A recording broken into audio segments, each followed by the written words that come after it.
So we're coming up to that 1 year mark for the Galaxy Tab S9. There's been quite a few other tablets that have came out since then, and the new iPads here recently, not to mention the more affordable S9 FE series. So is the Galaxy Tab S9 still worth it in 2024, 1 year later? Well, let's talk about it.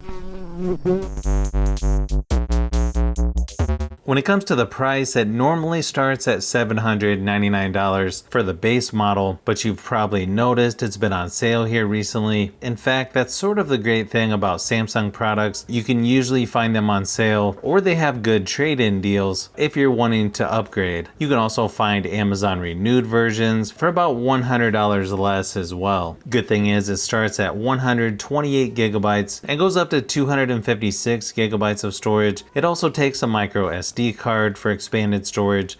As far as the display, it's a nice upgrade over the Galaxy Tab S7 and S8. If you're coming from those, this would be a nice upgrade just for the screen quality alone. But it's got an 11-inch dynamic AMOLED 2X display with 1600 by 2560 resolution. It goes up to 120 Hz refresh rate, which makes things nice and smooth. I think the screen on here is even better than the new iPad Airs that just came out recently, but of course that's going to be personal preference. I think it's tough to beat the screen quality on this even 1 year later. In fact, I can't really see how they would improve on this one when they come out with the new Galaxy Tab S10 later this year, so I would expect it to be pretty similar. It's also a really nice size when traveling if you need to fit the tablet on the back of an airplane seat tray. One nice part about this tablet is it lasted about 9 hours in my typical battery drain test, which is better than the Tab S8 and S9 FE, and much better than the iPad Air 6. So if you need a tablet with good battery life, this is definitely a good option. You should be able to use it for a couple days of mixed usage, especially if you turn the screen brightness down.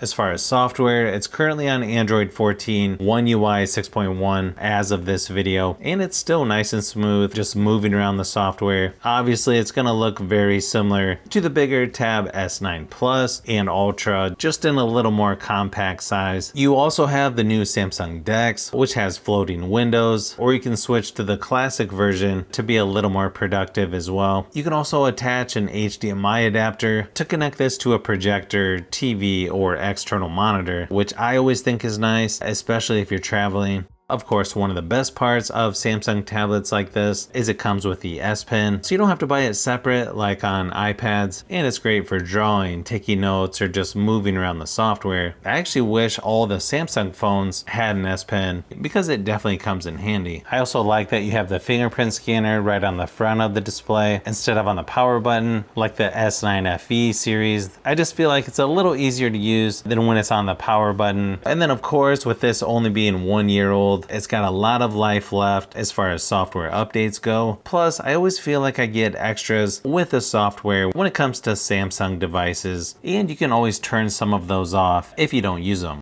Performance-wise, this is one of the most powerful tablets Samsung has made so far. And yeah, the new Tab S10 is probably going to be a slight improvement over this, but as of right now, you're not going to find a tablet with much better performance than you get with the Tab S9 series, especially when it comes to Android. It's also a great option if you need a tablet for gaming as well. I think this is probably one of the better options right now as far as performance and gaming, even 1 year later. The speakers on here are also a nice upgrade over the previous Galaxy Tab S7 and Tab S8. This is another category where I feel like Samsung is beating most of the competition when it comes to how loud the speakers are and just how good they sound. Here's a quick sample just to give you an idea of how it sounds compared to a couple other tablets.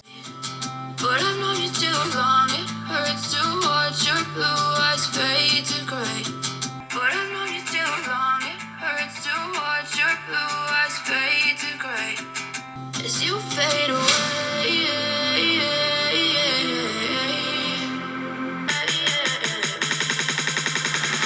as you fade away, as you fade away.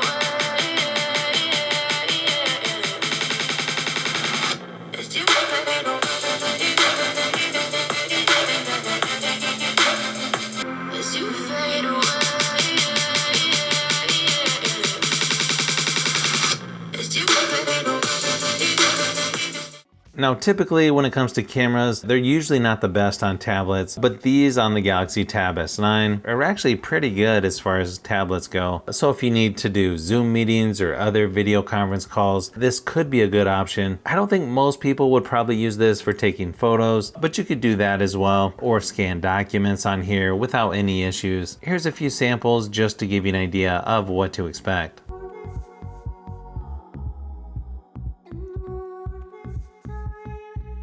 So not a huge surprise here, but if you're still thinking about getting the Tab S9 or you're upgrading from an older tablet, I think it's a pretty easy decision. It might just be a matter of timing to get this when it's on sale. There's not too many reasons why not to get this tablet in my opinion, unless you really need a larger version like the Plus or Ultra, or you would rather have the latest and greatest in the new Tab S10, which should be announced fairly soon. But if you like tablets, phones, and other tech, I've got a lot more stuff that I'm working on, so you'll want to keep an eye out for those upcoming videos.